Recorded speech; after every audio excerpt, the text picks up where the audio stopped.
So this offensive interior class has an opportunity to be very special. I mean, last season's, they were all right. It wasn't, I don't think it was anything special. I think there was a lot of quality players, but this year I have a few people that could be late first round picks. So yeah, class, it's kind of good. But before we get into that, I'm Steven Gardell, better known as What's Crack-a-Lack, and it's your boy Broshmo, just in case you did not know. So go ahead, become a bro and subscribe. Leave a thumbs up if you enjoy the video, and if you enjoy the channel, if you enjoy my article or wherever you're at viewing this, go to my YouTube page. It's in the article, or if you're viewing this on YouTube, just click the profile pic, click Broshmo and subscribe. I have a ton of football content, so I encourage you to go do that. So let's go ahead. Let's talk offensive interior. And I will wholeheartedly admit that offensive line is probably the hardest position for me to evaluate because it's the one I'm the most unfamiliar with. Typically, I rely on athleticism, which when it comes to offensive interior talent, you could get away with being less athletic, but I'm a sucker for good athleticism. And analytics, if you've done very well, especially if you've encountered true pass sets, then I'll typically have you higher. So just giving you a little bit into the wheelhouse of how I evaluate these guys. So not saying that my process is right or correct, but I think I have a good argument. But let me know what you think in the comment section below, and let's go ahead and get into this.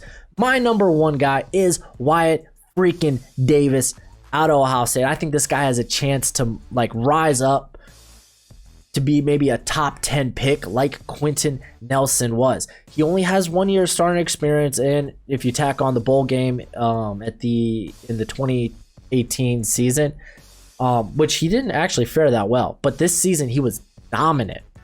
Dominated as a run blocker, and he was phenomenal in pass protection. He didn't allow a hit on the quarterback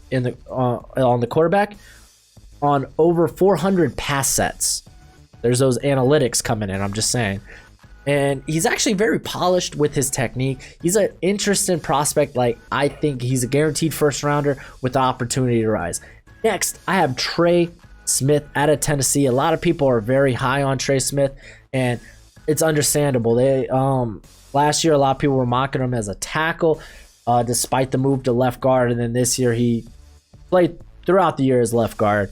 And I think it's a great choice for him. He graded a lot better at left guard than he did at tackle, despite the slow start to this season. And it was weird because it was a slow start against lesser competition, but as the season went on, he got into a groove, and he actually played extremely well against conference play in the SEC.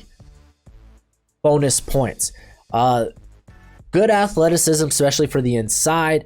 He's an impact blocker, literally he'll lay you on your freaking butt, so get back. Does need a little bit of polish as far as his pass protection, but again, I think he's a guy with tremendous upside. Also has tremendous power, extremely powerful. Did I mention he'll put you on your butt? The biggest red flag here is definitely the blood clots in his lungs that he's kind of dealt with the last couple of years. That needs to be checked out. Hopefully there's a combine in 2021.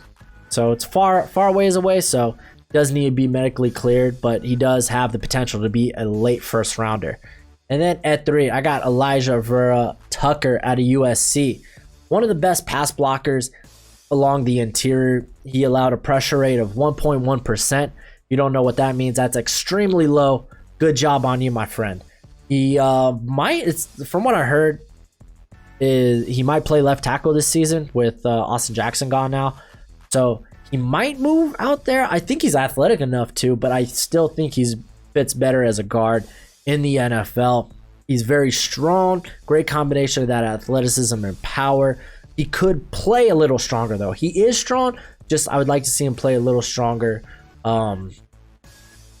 Which it'll be interesting to see how he actually works on the outside at tackle, where that play strength, you definitely need it on the interior. So we'll see. Not a great run blocker, but it's a passing league. That's why I have him high here. Next, I got Tyler Linderbaum out of Iowa. A bit undersized for center, which you saw a guy like Nick Harris last year. He couldn't get over 300, and it kind of hurt his draft stock. But this guy, he's so athletic. He's probably the most athletic interior player among any of these prospects that he could probably get away with it because he's such a great technician. He's just a fluent athlete, and he gets off real quick from the snap. So a guy definitely a dark horse to kind of keep your eye on coming up this season. And then at 5, I got Creed Humphrey out of Oklahoma, and a lot of people are probably have him a lot higher. And I can see why. He's very athletic for the position. He's got very strong hands. He's a former wrestler, so he's actually pretty good. He's a pretty good technician as well. But he did see a big dip in his efficiency as a pass blocker last season. And when you actually really dive into it, you notice it only comes into, I think, 2 or 3 games. Like, for instance, he did horrible against Bravion Roy from Baylor. And you see where his struggle is with more powerful defenders. So, and I think what would work better for him is a move to guard. So, I think he just might be too tall to play center. So, he might end up moving to guard for the NFL. So, yeah, we'll see about that. I think that would definitely actually help with, help him with stronger defenders. Just being able to not have to like snap and then have that come up. So we'll see. But right here, I got him at 5. Like I said, it's a great class. If you have him higher, I understand. At 6, I got James Empey out of BYU, the guy that nobody is talking about. And it surprises me because he's been probably one of the top centers in all of college football.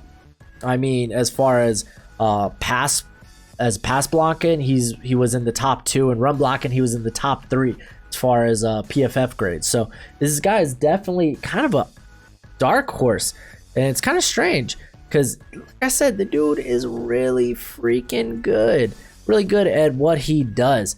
So it'll be interesting to see.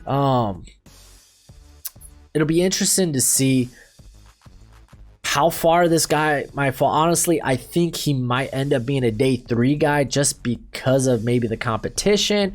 Maybe people aren't that high on him, and I just don't get why. I think he definitely deserves a lot more attention than he's getting.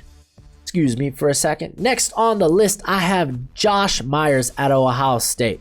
Yeah, that's right. Another Ohio State guy. He's very good. He's a former tackle. He's actually very athletic.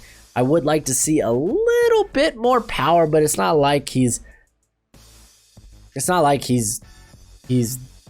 not strong. He is for the most part.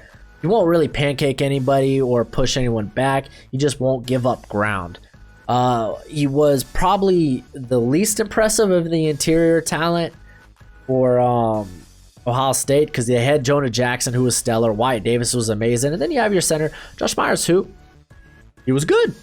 Which I don't think that's... I think he deserves a little bit more than that. But he's a very high IQ, football IQ type of individual, as well as he's got very nimble feet, especially for the center position. So maybe another guy that honestly might end up falling just because of just how people view him. If they view him as, oh, he's not that strong. I don't think so. I honestly think he's a lot stronger than people give him credit for. That's why I got him up here. And then Trey Hill from Georgia coming in here at number 8. He actually graded very well as a pass protector and a run blocker during the second half of the season. So a little bit of this is projection. He just converted to center last year. So after guard, where he kind of played so-so, it was, for the most part, it was good, average. But he really took a step probably right around week 7, week 8, where his play was just phenomenal. So it'll be very interesting to see. There's a lot of people that are a lot higher on him than me, because I can see that, like, physically he does have a high upside. The dude is stupid strong. So just a guy maybe to keep your eye on. He does lack athleticism, but like I said, you could kind of get away with that. You can get away with that on the interior as long as you're a pretty good technician. At 9, I got Cedarius Henderson out of South Carolina. The guy, he played out of position last season, all right? He played tackle. They shouldn't have done that. He's a fifth-year senior, so he's a little older. So there's a couple of things kind of going against him, but he's got a solid combination of just size and utter power. The dude is dominant. Playing him at tackle kind of exposed him because he does have slow feet, at least for a tackle, so people would easily bend around him. But I think he's got a high floor upside, and I like, especially in a power run scheme.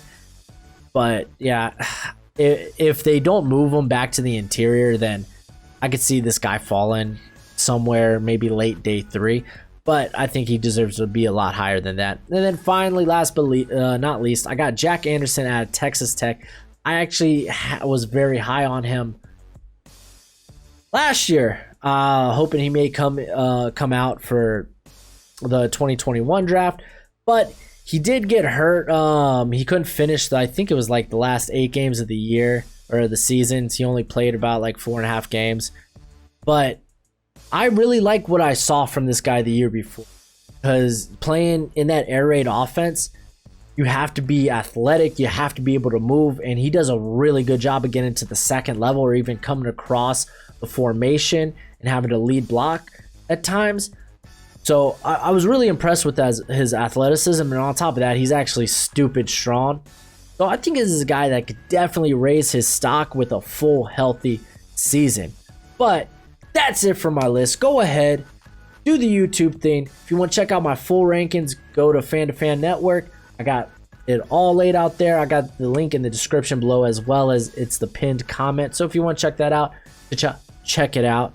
But until next time, you be easy, my friends. Later.